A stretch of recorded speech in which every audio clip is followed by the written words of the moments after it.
ਸਤਿ ਸ਼੍ਰੀ ਅਕਾਲ ਜੀ। ਤੁਸੀਂ ਦੇਖ ਰਹੇ ਹੋ ਉਡਾਰੀ ਵਿਦੇਸ਼ਾਂ ਨੂੰ। ਮੈਂ ਹਾਂ ਮਨਦੀਪ ਤੇ ਆਸ ਚਤਾਉਣੀ ਹਾਂ ਜੀ ਸਾਰੇ ਚੜ੍ਹਦੀ ਕਲਾ 'ਚ ਹੋਣਗੇ। ਇੱਕਮਾਤਰ ਐਸਾ ਪ੍ਰੋਗਰਾਮ, ਐਸਾ ਮੰਚ ਜੋ ਮੌਕਾ ਦਿੰਦਾ ਲਾਈਵ ਤੁਹਾਨੂੰ ਤੁਹਾਡੇ ਸਵਾਲ ਪੁੱਛਣ ਦਾ, ਤੇ ਹਰ ਵਾਰੀ ਮੇਰੇ ਨਾਲ ਸਟੱਡੀ ਵੀਜ਼ਾ ਐਕਸਪਰਟ ਮੌਜੂਦ ਹੁੰਦੇ ਨੇ। ਤੇ ਅੱਜ ਇੱਕ ਵਾਰ ਫਿਰ ਤੋਂ ਮੇਰੇ ਨਾਲ ਨੇ ਜੀ ਗੋ ਵੀਜ਼ਾ ਐਜੂਕੇਸ਼ਨ ਕੰਸਲਟੈਂਟ ਤੋਂ ਮੈਡਮ ਰੀਤੂ ਬਿਰਲਾ ਜੀ। ਮੈਡਮ ਉਹਨਾਂ ਦਾ ਬਹੁਤ ਬਹੁਤ ਸਵਾਗਤ ਕਰਦੇ ਹਾਂ ਜੀ। ਸਤਿ ਸ਼੍ਰੀ ਅਕਾਲ। ਸਤਿ ਸ਼੍ਰੀ ਅਕਾਲ ਮੈਮ। ਠੀਕ ਠਾਕ ਹੋ ਜੀ? ਹਾਂਜੀ ਜੀ। ਤੁਸੀਂ ਸਾਡੇ ਨਾਲ ਜੁੜ ਸਕਦੇ ਹੋ ਜੀ। ਸਕਰੀਨ ਦੇ ਹੇਠਾਂ ਅਸੀਂ ਤੁਹਾਡੇ ਨਾਲ ਨੰਬਰ ਸਾਂਝੇ ਕਰਦੇ ਪਏ ਹਾਂ। ਤੁਸੀਂ ਕਰਨਾ ਕੀ, ਆਪਣਾ ਫੋਨ ਚੁੱਕਣਾ ਹੈ, ਇਹ ਨੰਬਰ ਡਾਇਲ ਕਰਨਾ ਹੈ ਤੇ ਆਪਣੀ ਡੈਸਟੀਨੇਸ਼ਨ ਤੇ ਜਾਣ ਲਈ ਆਪਣੀ ਪ੍ਰੋਫਾਈਲ ਦੀ ਜਿਹੜੀ ਅਸੈਸਮੈਂਟ ਆ ਉਹ ਸਾਡੇ ਤੋਂ ਕਰਾਉਣੀ ਆ। ਔਨ ਦਾ ਸਪੌਟ ਅਸੀਂ ਤੁਹਾਨੂੰ ਅਸੈਸਮੈਂਟ ਕਰਕੇ ਦੇਵਾਂਗੇ। ਕਾਲ ਵੀ ਕਰ ਸਕਦੇ ਹੋ। ਇਹ ਨੰਬਰ ਵਟਸਐਪ ਤੇ ਵੀ ਚੱਲਦੇ ਨੇ। ਤੁਸੀਂ ਜੇਕਰ ਵਟਸਐਪ ਤੇ ਆਪਣੇ ਡਾਕੂਮੈਂਟ ਸਾਨੂੰ ਭੇਜੋਗੇ ਤਾਂ ਅਸੀਂ ਔਨ ਦਾ ਸਪੌਟ ਤੁਹਾਨੂੰ ਜਿਹੜੇ ਕੋਰਸਿਸ ਨੇ, ਪ੍ਰੋਗਰਾਮਸ ਨੇ, ਉਹਨਾਂ ਦੀਆਂ ਆਪਸ਼ਨ ਵੀ ਇਸੇ ਟਾਈਮ ਤੁਹਾਨੂੰ ਦੇ ਸਕਦੇ ਹੈਗੇ ਆ। ਸੋ ਕੈਨੇਡਾ, ਆਸਟ੍ਰੇਲੀਆ, ਯੂਕੇ ਜਾਣ ਨੂੰ ਲੈ ਕੇ ਗੱਲਬਾਤ ਰਹੇਗੀ। ਵਿਦਆਊਟ ਆਇਲਸ ਜਿਹੜਾ ਮੁੱਦਾ ਹੈ ਉਸ ਦੇ ਉੱਪਰ ਗੱਲ ਕਰਾਂਗੇ। PR ਬਹੁਤ ਸਾਰੇ ਲੋਕ ਅਪਲਾਈ ਕਰਨਾ ਚਾਹੁੰਦੇ ਨੇ, ਕਿੱਦਾਂ ਦੀ ਐਲੀਜੀਬਿਲਟੀ ਹੋ ਸਕਦੀ ਹੈ, ਕਿਵੇਂ ਤੁਸੀਂ ਐਲੀਜੀਬਿਲਟੀ ਨੂੰ ਮੀਟ ਕਰ ਸਕਦੇ ਹੋ, ਇਹ ਸਾਰੀ ਜਿਹੜੀ ਚਰਚਾ ਹੈ ਅੱਜ ਅਸੀਂ ਕਰਨੀ ਹੈ। ਦਰਸ਼ਕ ਸਾਡੇ ਨਾਲ ਸ਼ੋਅ ਦੀ ਸ਼ੁਰੂਆਤ 'ਚ ਜੁੜਨਾ ਸ਼ੁਰੂ ਹੋ ਗਏ ਨੇ। ਸੋ ਕਾਲਰਸ ਦੇ ਕਾਲ ਲਵਾਂਗੇ। ਉਸ ਤੋਂ ਪਹਿਲਾਂ ਕੈਨੇਡਾ ਸਿਨੈਰੀਓ ਦੇਖ ਲੈਂਦੇ ਹਾਂ। ਕੋਈ ਲੇਟੈਸਟ ਅਪਡੇਟ ਹੈ? ਕੈਨੇਡਾ ਸਿਨੈਰੀਓ ਕੈਸਾ ਚੱਲ ਰਿਹਾ ਸਟੱਡੀ ਵੀਜ਼ਾ ਦਾ? ਸਟੱਡੀ ਵੀਜ਼ਾ ਮੈਮ, ਜਿਹੜੇ ਬੱਚਿਆਂ ਦਾ ਪ੍ਰੋਫਾਈਲ ਬਹੁਤ ਹੀ ਸਟਰੋਂਗ ਹੈ, ਜਿਨ੍ਹਾਂ ਦਾ 6 ਇੰਚ ਹੈ, ਜਿਨ੍ਹਾਂ ਨੇ ਐਡਮਿਸ਼ਨ ਜਿਹੜਾ ਹੈ ਵਧੀਆ ਕਾਲਜ ਦੇ ਵਿੱਚ, SDS ਕਾਲਜ ਦੇ ਵਿੱਚ ਲਿੱਤਾ ਹੋਇਆ ਹੈ, ਉਹਨਾਂ ਸਾਰਿਆਂ ਦਾ ਸਕਸੈਸ ਰੇਟ ਆਲਮੋਸਟ 100% ਚੱਲਦਾ ਪਿਆ। ਬਿਕੋਜ਼ ਜਿਨ੍ਹਾਂ ਬੱਚਿਆਂ ਨੇ ਪਹਿਲਾਂ ਹੀ ਇਹ ਗੱਲ ਪਹਿਲਾਂ ਤੋਂ ਪਲਾਨ ਕੀਤੀ ਹੁੰਦੀ ਹੈ ਕਿ ਕਿਹੜਾ ਇਨਟੇਕ ਉਹਨਾਂ ਨੇ ਲੈਣਾ ਹੈ, ਕਿਹੜੇ ਕੋਰਸ 'ਚ ਜਾਣਾ ਹੈ, ਉਹਨਾਂ ਨੇ ਪਹਿਲਾਂ ਹੀ ਪੂਰਾ ਹੋਮਵਰਕ ਕਰਕੇ ਇੱਕ ਵਧੀਆ ਕੰਸਲਟੈਂਟ ਤੋਂ ਆਪਣੀ ਜਿਹੜੀ ਫਾਈਲ ਹੈ ਰਿਪਰੈਜ਼ੈਂਟ ਕਰਾਈ ਹੈ, ਉਹਨਾਂ ਸਾਰਿਆਂ ਨੂੰ ਜਿਹੜਾ 100% ਸਕਸੈਸ ਰੇਟ ਹੈ ਉਹ ਮਿਲਦਾ ਪਿਆ।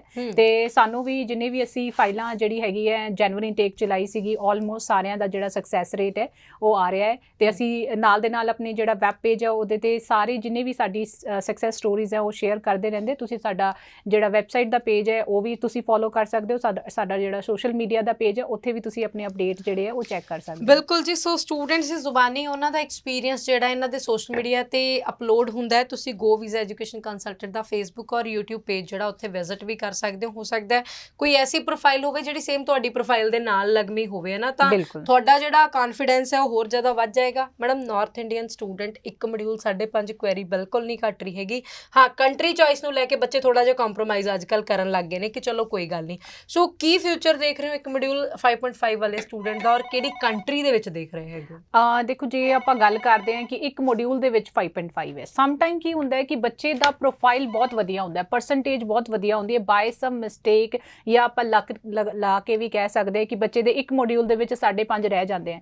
ਜੇ ਤੁਹਾਡੀ ਪਰਸੈਂਟੇਜ ਬਹੁਤ ਵਧੀਆ ਹੈ, ਜੇ ਤੁਸੀਂ ਆਪਣੀ ਫਾਈਲ ਦੇ ਵਿੱਚ ਆਪਣੀ ਸਟੱਡੀਜ਼ ਦੇ ਵਿੱਚ ਬਹੁਤ ਹੀ ਸੀਰੀਅਸ ਰਹਿ ਚੁੱਕੇ ਹੋ, ਤੁਸੀਂ ਯੂਨੀਵਰਸਿਟੀ ਪ੍ਰੈਫਰ ਕਰਕੇ ਵੀ ਆਪਣੀ ਜਿਹੜੀ ਫਾਈਲ ਹੈ ਉਹਨੂੰ ਲਾ ਸਕਦੇ ਹੋ ਕੈਨੇਡਾ ਲਈ। ਬਟ ਇਹ ਤੁਹਾਡਾ ਜਿਹੜਾ ਕੇਸ ਹੈ ਨੌਨ SDS ਦੇ ਵਿੱਚ ਜਾਏਗਾ ਤੇ ਤੁਹਾਨੂੰ ਜਿਹੜਾ ਹੈ SOP ਦੇ ਵਿੱਚ ਐਕਸਪਲੇਨੇਸ਼ਨ ਜਿਹੜਾ ਹੈ ਉਹ ਬਹੁਤ ਵਧੀਆ ਤਰੀਕੇ ਨਾਲ ਦੇਣਾ ਪਏਗਾ। ਤੇ ਤੁਸੀਂ ਨਾਲ ਦੇ ਨਾਲ ਆਪਣਾ ਆਇਲਸ ਦਾ ਜਿਹੜਾ ਨੈਕਸਟ ਟੈਸਟ ਹੈ ਉਹ ਵੀ ਤੁਸੀਂ ਬੁੱਕ ਕਰਕੇ ਵੀਜ਼ਾ ਅਫਸਰ ਨੂੰ ਸੈਟਿਸਫਾਈ ਕਰ ਸਕਦੇ ਹੋ ਕਿ ਜੇ ਮੈਂ ਇਹਦਾ ਜਿਹੜਾ ਮੋਡਿਊਲ ਦਾ ਬੈਂਡ ਹੈ ਮੈਂ ਇੰਪਰੂਵ ਕਰ ਸਕਦਾ ਹੈ ਤੇ ਮੈਂ ਤੁਹਾਨੂੰ ਉਹ ਵੀ ਅਪਲੋਡ ਕਰ ਦਾਂਗਾ। ਤੇ ਇਹ ਬਹੁਤ ਹੀ ਇੱਕ ਵਧੀਆ ਜਿਹੜਾ ਹੈਗਾ ਹੈ ਕਿ ਬੱਚਿਆਂ ਨੂੰ ਕਾਫੀ ਇੰਸਟੀਟਿਊਟ ਜਿਹੜੇ ਯੂਨੀਵਰਸਿਟੀਜ਼ ਹੈਗੀ, ਕਾਲਜਸ ਹੈਗੇ, ਉਹ ਆਫਰ ਕਰ ਦਿੰਦੇ ਆ ਕਿ ਜੇ ਤੁਹਾਡੀ ਪਰਸੈਂਟੇਜ ਵਧੀਆ, ਤੁਹਾਡਾ ਟਰੈਕ ਰਿਕਾਰਡ ਬਹੁਤ ਵਧੀਆ, ਬਟ ਇੱਕ ਮੋਡਿਊਲ ਦੇ ਕਰਕੇ ਤੁਹਾਡਾ ਜਿਹੜਾ ਇਨਟੇਕ ਹੈ ਉਹ ਮਿਸ ਹੋ ਰਿਹਾ ਹੈ, ਸਮ ਟਾਈਮ ਦੇ ਗਿਵ them offer letter। ਠੀਕ ਹੈ, ਤਾਂ ਆਫਰ ਲੈਟਰ ਜਿਹੜੀ ਹੈ ਉਹ ਮਿਲ ਜਾਂਦੀ ਹੈ। ਜੇ ਆਫਰ ਲੈਟਰ ਮਿਲਦੀ ਹੈ ਤਾਂ ਵੀਜ਼ਾ ਜਿਹੜਾ ਹੈ ਉਹ ਮਿਲ ਜਾਂਦਾ ਹੁੰਦੇ ਨੇ? ਵੀਜ਼ਾ ਲਈ ਸਾਨੂੰ ਬਹੁਤ ਸਾਰੇ ਜਿਹੜੇ ਪ੍ਰੋਟੋਕੋਲਸ ਹੈ ਉਹਨਾਂ ਨੂੰ ਫੋਲੋ ਕਰਨਾ ਪੈਂਦਾ ਹੈ। ਜਿਵੇਂ ਕਿ ਤੁਹਾਨੂੰ 1 ਸਾਲ ਦੀ ਜਿਹੜੀ ਟਿਊਸ਼ਨ ਫੀਸ ਹੈ ਉਹ ਪੇ ਕਰਨੀ ਪੈਂਦੀ ਹੈ, ਸੋ ਦੈਟ ਤੁਹਾਡੀ ਜਿਹੜੀ ਸੀਟ ਹੈ ਉਹ ਕਨਫਰਮ ਹੋ ਜਾਏ। ਨਾਨ SDS ਕੈਟਾਗਰੀ ਦਾ ਸਕਸੈਸ ਰੇਟ ਬਿਲਕੁਲ ਨਹੀਂ ਹੁੰਦਾ ਕਿ ਕੁਝ ਕੇਸ 'ਚ ਹੁੰਦਾ? ਕੁਝ ਕੇਸਿਸ ਦੇ ਵਿੱਚ ਨਿਕਲ ਜਾਂਦਾ ਹੈ, ਜਿਵੇਂ ਬੱਚਿਆਂ ਦੀ ਪਰਸੈਂਟੇਜ, ਉਹੀ ਮੈਂ ਪਹਿਲਾਂ ਹੀ ਤੁਹਾਨੂੰ ਕਿਹਾ ਕਿ ਪਰਸੈਂਟੇਜ ਬਹੁਤ ਵਧੀਆ ਰਹਿ ਚੁੱਕੀ ਹੋਵੇ, ਜਾਂ ਫਿਰ ਤੁਹਾਡਾ ਜਿਹੜਾ ਐਡਮਿਸ਼ਨ ਹੈ ਉਹ ਬਹੁਤ ਹੀ ਰੈਪੂਟਡ ਕਾਲਜ ਦੇ ਵਿੱਚ ਹੋਵੇ, ਜਾਂ ਤੁਸੀਂ ਯੂਨੀਵਰਸਿਟੀ ਲਿੱਤੀ ਹੈ, ਜਾਂ ਫਿਰ ਤੁਸੀਂ ਐਟਲੈਂਟਿਕ ਪ੍ਰੋਵਿੰਸਸ ਦੇ ਵਿੱਚ ਜਿਹੜੀ ਹੈ ਆਪਣੀ ਐਡਮਿਸ਼ਨ ਲਿੱਤੀ ਹੈ ਜਿੱਥੇ ਪੋਪੂਲੇਸ਼ਨ ਦੀ ਪਹਿਲਾਂ ਹੀ ਬਹੁਤ ਘਾਟ ਹੈ। ਇਸ ਕਰਕੇ ਵੀ ਇਹਨਾਂ ਸਾਰੇ ਰੀਜ਼ਨਸ ਨੂੰ ਦੇਖਦੇ ਹੋਏ ਵੀ ਜਿਹੜਾ ਵੀਜ਼ਾ ਹੈ ਤੁਸੀਂ ਲੈ ਸਕਦੇ ਹੋ। ਬਿਲਕੁਲ ਜੀ। ਹੁਣ ਸਾਡੇ ਦਰਸ਼ਕਾਂ ਦਾ ਕਾਲ ਲੈਣੀ ਸ਼ੁਰੂ ਕਰਦੇ ਨੇ ਕਿਉਂਕਿ ਕਈ ਵਾਰੀ ਦਰਸ਼ਕ ਨਾਰਾਜ਼ਗੀ ਵੀ ਵਿਅਕਤ ਕਰਨ ਲੱਗ ਪੈਂਦੇ ਨੇ ਕਿ ਸਾਡਾ ਕਾਲ ਨਹੀਂ ਚੁੱਕਿਆ ਜੀ। ਸਤਿ ਸ਼੍ਰੀ ਅਕਾਲ ਜੀ, ਬਹੁਤ ਬਹੁਤ ਸਵਾਗਤ ਹੈ। ਕੀ ਨਾਮ ਹੈ ਜੀ ਤੁਹਾਡਾ? ਠੀਕ ਹੈ ਜਸਪ੍ਰੀਤ ਜੀ, ਕੀ ਪ੍ਰੋਫਾਈਲ ਹੈ, ਕੀ ਜਾਣਕਾਰੀ ਚਾਹੁੰਦੇ ਹੋ? ਹਾਂਜੀ ਜੀ ਜੀ ਜੀ, ਪਲੀਜ਼ ਆਪਣਾ ਸਵਾਲ ਦੱਸੋ, ਤੁਸੀਂ ਕੀ ਪੁੱਛਣਾ ਚਾਹੁੰਦੇ ਹੋ?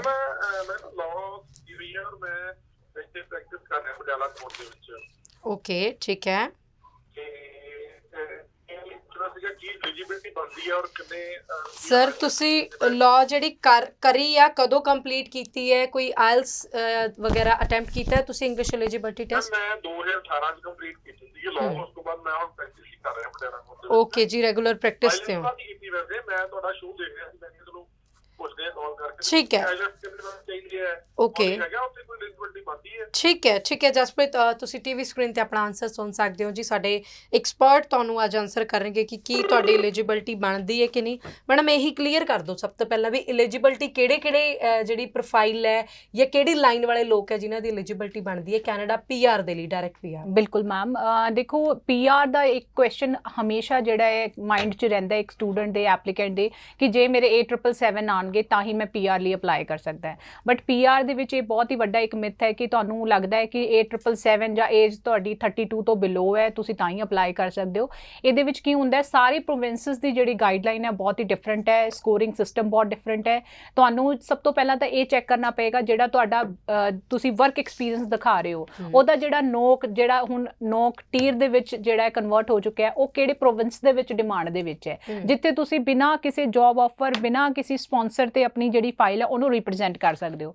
ਤੇ ਇਹਦੇ 'ਚ ਸਭ ਤੋਂ ਪਹਿਲਾਂ ਤਾਂ ਸਸਕੈਚੁਅਨ ਹੈ, ਜਿਹਦੇ ਵਿੱਚ ਤੁਸੀਂ ਬਿਨਾਂ ਕਿਸੇ ਜੌਬ ਆਫਰ ਤੋਂ ਪੀਆਰ ਲੈ ਸਕਦੇ ਹੋ। ਜੇ ਤੁਹਾਡੀ ਇੱਕ ਐਵਰੇਜ ਪ੍ਰੋਫਾਈਲ, ਜਿਵੇਂ ਕਿ ਅਸੀਂ ਹੁਣੇ ਗੱਲ ਕੀਤੀ ਹੈ ਕਿ ਸਰ ਨੇ ਗ੍ਰੈਜੂਏਸ਼ਨ ਕੀਤੀ ਹੈ ਤੇ ਉਹਨਾਂ ਨੂੰ 2-2.5 ਸਾਲ 3 ਸਾਲ ਦਾ ਐਕਸਪੀਰੀਅੰਸ ਵੀ ਹੈ ਤੇ ਉਹਨਾਂ ਨੇ ਆਇਲਸ ਜੇ ਨਹੀਂ ਵੀ ਅਪੀਅਰ ਕੀਤਾ ਹੈ ਤਾਂ ਵੀ ਜੇ ਉਹ 6 ਈਚ ਜਾਂ ਫਿਰ 6 ਨਾਟ ਲੈਸ ਦੈਨ 5.5 GT ਦੇ ਵਿੱਚ ਵੀ ਲੈ ਲੈਂਦੇ ਹੈ ਤਾਂ ਵੀ ਉਹ ਆਪਣੀ ਫਾਈਲ ਜਿਹੜੀ ਹੈ ਆਪਣੀ ਅਪਲਾਈ ਕਰ ਸਕਦੇ ਸਸਕੈਚੁਅਨ ਦੇ ਵਿੱਚ। ਜੇ ਉਹ ਹੋਰ ਵਧੀਆ ਸਕੋਰ ਕਰਦੇ ਹੈ ਤੇ ਅਸੀਂ ਉਹਨਾਂ ਨੂੰ ਐਲਬਰਟਾ ਦੇ ਵਿੱਚ ਵੀ ਪਾ ਸਕਦੇ ਹਾਂ। ਜੇ ਉਹ ਨਾਲ ਕਿਸੇ ਦੀ ਸਪਾਂਸਰ ਲੈ ਲੈਂਦੇ ਆ ਤੇ ਉਹਨਾਂ ਦੀ ਜਿਹੜੀ ਐਲੀਜੀਬਿਲਿਟੀ ਹੈ ਹੋਰ ਵੀ ਜ਼ਿਆਦਾ ਜਿਹੜੀ ਹੈ ਵੱਧ ਸਕਦੀ ਹੈ। ਓਕੇ ਜੀ, ਸੋ ਸਪਾਂਸਰਸ਼ਿਪ ਨਾਲ ਐਲੀਜੀਬਿਲਿਟੀ ਹੋਰ ਵੱਧ ਸਕਦੀ ਹੈ। ਬੈਂਡ ਸਕੋਰ ਜ਼ਰੂਰੀ ਹੈ, ਆਇਲਸ ਜ਼ਰੂਰੀ ਹੈਗੀ ਹੈ ਪੀਆਰ ਅਪਲਾਈ ਕਰਨ ਦੇ ਲਈ। ਕਾਲਰ ਦਾ ਸਵਾਲ ਲੈ ਲੈਂਦੇ ਆ ਜੀ।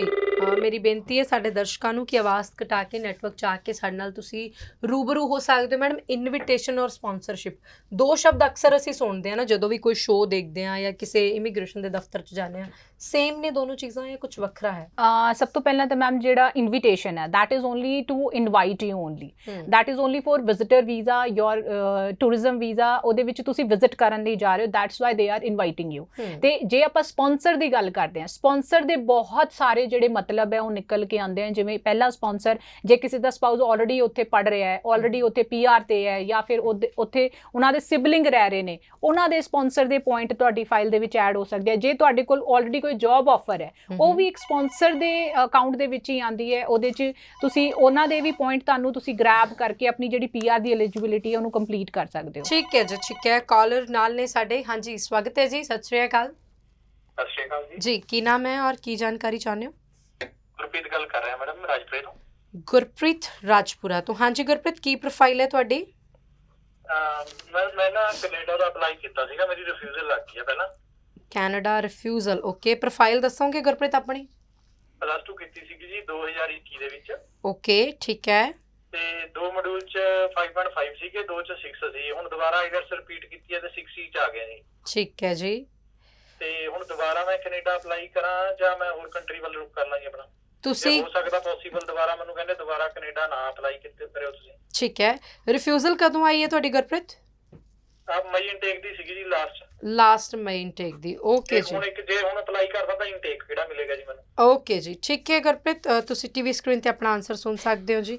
ਮੈਮ 6 ਈਚ ਦੇ ਨਾਲ ਪਰ ਇੱਕ ਰਿਜੈਕਸ਼ਨ ਵੀ ਹੈ। ਦੇਖੋ ਮੈਮ, ਰਿਜੈਕਸ਼ਨ ਇਟਸ ਡਜ਼ਨਟ ਮੀਨ ਕਿ ਤੁਸੀਂ ਅਪਲਾਈ ਨਹੀਂ ਕਰ ਸਕਦੇ, ਬਿਕੋਜ਼ ਇੱਕ ਇਹ ਡਿਸੀਜਨ ਹੁੰਦਾ ਹੈ ਵੀਜ਼ਾ ਅਫਸਰ ਦਾ ਕਿ ਉਹਨਾਂ ਨੂੰ ਨਹੀਂ ਲੱਗਦਾ ਕਿ ਤੁਸੀਂ ਜੈਨੂਇਨਲੀ ਜਿਹੜਾ ਇੱਕ ਰੀਜ਼ਨ ਤੁਹਾਡਾ ਪੜ੍ਹਾਈ ਦਾ ਹੀ ਹੈਗਾ। ਤੇ ਮੈਂ ਲਾਸਟ ਸ਼ੋਅ ਦੇ ਵਿੱਚ ਵੀ ਇਹ ਸਾਰਿਆਂ ਨੂੰ ਬੱਚਿਆਂ ਨੂੰ ਦੱਸਿਆ ਸੀਗਾ ਕਿ ਜੇ ਤੁਸੀਂ ਆਪਣਾ ਪਲਾਨ ਕਰ ਰਹੇ ਹੋ, ਕਦੇ ਵੀ ਬਿਲਕੁਲ ਫ੍ਰੀ ਹੋ ਕੇ ਆਪਣੀ ਫਾਈਲ ਨੂੰ ਨਾ ਲਾਓ ਕਿ ਜੀ ਮੈਂ ਹੁਣ ਜਾਣਾ ਹੈ, ਇਹ ਇਨਟੇਕ ਹੈ ਜੀ, ਮੈਂ ਪੜ੍ਹਨਾ ਨਹੀਂ ਅੱਗੇ, ਮੈਂ ਕਿਤੇ ਵੀ ਦਾਖਲਾ ਨਹੀਂ ਲੈਣਾ। ਉਹ ਤੁਹਾਡੀ ਫਾਈਲ ਦੇ ਵਿੱਚ ਇੱਕ ਨੈਗੇਟਿਵ ਪੁਆਇੰਟ ਕਾਊਂਟ ਹੁੰਦਾ ਹੈ ਕਿ ਇਹਦਾ ਮਤਲਬ ਇਹ ਹੈ ਕਿ ਤੁਸੀਂ ਪਹਿਲਾਂ ਹੀ ਪਲਾਨ ਕਰਕੇ ਬੈਠੇ ਹੋ ਕਿ ਤੁਸੀਂ +2 ਤੋਂ ਬਾਅਦ ਕੈਨੇਡਾ ਜਾਣਾ ਹੈ ਤੇ ਤੁਸੀਂ ਇੰਡੀਆ 'ਚ ਕੁਝ ਨਹੀਂ ਕਰਨਾ।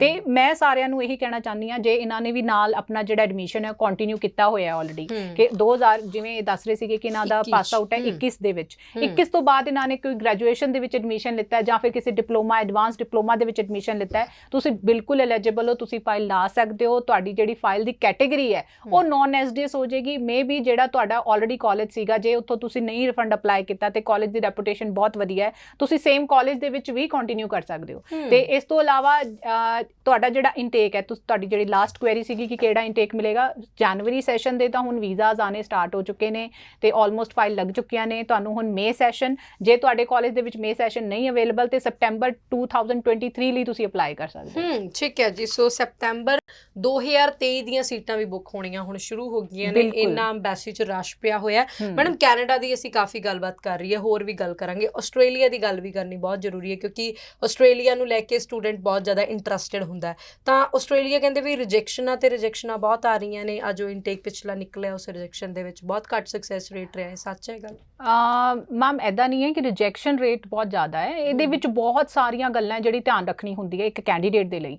ਮੋਸਟ ਆਫ ਦੀ ਸਟੂਡੈਂਟ ਨੂੰ ਆਸਟ੍ਰੇਲੀਆ ਨੂੰ ਲੈ ਕੇ ਇੱਕ ਮਿਥ ਰਹਿੰਦਾ ਕਿ ਜੀ ਅਸੀਂ ਤਾਂ ਪੈਕੇਜ ਦੇ ਵਿੱਚ ਅਪਲਾਈ ਕਰਨਾ ਹੈ। ਪੈਕੇਜ ਦੇ ਵਿੱਚ ਕੰਸਲਟੈਂਟ ਉਹਨਾਂ ਨੂੰ ਰਾਈਟ ਕਾਲਜ ਜਿਹੜਾ ਹੈ ਜਿਨ੍ਹਾਂ ਦਾ ਲੈਵਲ ਵਧੀਆ ਨਹੀਂ ਹੁੰਦਾ ਉਹ ਕਾਲਜ ਦੇ ਵਿੱਚ ਐਡਮਿਸ਼ਨ ਪਵਾ ਦਿੰਦਾ ਹੈ ਤੇ ਉਹਦੇ ਵਿੱਚ ਉਹਨਾਂ ਦੀ ਜਿਹੜੀ ਸਕਸੈਸ ਰੇਟ ਹੈ ਉਹ ਆਪੇ ਹੀ ਘਟ ਜਾਂਦੀ ਹੈ। ਤੇ ਇਸ ਤੋਂ ਇਲਾਵਾ ਯੂਨੀਵਰਸਿਟੀ ਮੈਂ ਰეკਮੈਂਡ ਕਰਾਂਗੀ ਕਿ ਯੂਨੀਵਰਸਿਟੀ ਦੇ ਵਿੱਚ ਆਪਣੀ ਐਡਮਿਸ਼ਨ ਲਓ, ਆਪਣੀ ਜਿਹੜੀ GT ਹੈ ਉਹਨੂੰ ਕਲੀਅਰ ਕਰਾਓ, ਆਪਣੀ ਪ੍ਰੋਪਰ ਫਾਈਲ ਰਿਪਰੈਜ਼ੈਂਟ ਕਰਕੇ ਆਪਣੀ ਜਿਹੜੀ ਫਾਈਲ ਹੈ ਜੋ ਵੀ ਨੀਅਰੈਸਟ ਇਨਟੇਕ ਹੈ ਉਹਦੇ ਲਈ ਆਪਣੀ ਜਿਹੜੀ ਫਾਈਲ ਹੈ ਉਹਨੂੰ ਲਾਓ। ਠੀਕ ਹੈ ਜੀ। ਕਾਲਰ ਨਾਲ ਨੇ ਸਾਡੇ ਜੀ, ਸਵਾਗਤ ਹੈ। ਸਤਿ ਸ਼੍ਰੀ ਅਕਾਲ।